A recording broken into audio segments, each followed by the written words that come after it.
Salamlar, sizler dersimizdə xoş gördük. Mən Yusuf Həsənov. Bugün sizlərlə birlikdə bir həndəsə sualı və bir cəbir sualına baxacağıq. İlk olaraq həndəsə sualımızdan başlayaq. Bizdə sualda verilib ki, bir ABC üçbucağı verilib sualda.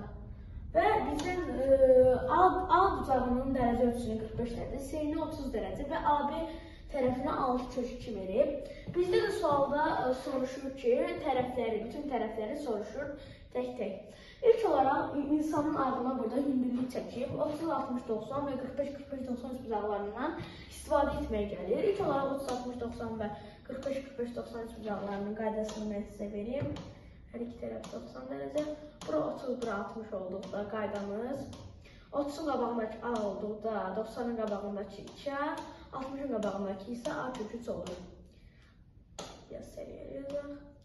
45, 45, 90 üçbucağında isə 45'lerin qabağı A olduqda, onsuz bərabər yanlıdır. 90'ın da qabağı A kök altında 2 olur.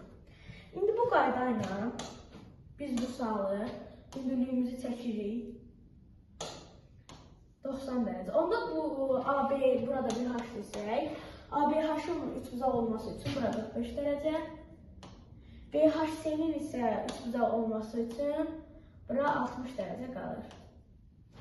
İndi 45, 45, 90 üçbucağı. 90'ın qabağındakı 6 kök 2'dir. Onda buralar 6, 6 olur. 30'un qabağındakı 6 ise bu tərəfə baxırıq. BHC üçbucağına baxırıq. Onda 90'ın qabağındakı 12 olur. 60'ın qabağındakı ise diğer katetin, yani bunun kök altında üçüncüsü olur. 6 kök 3. İndi tərəfləri istəyir, tərəflər də budur. Budur və budur.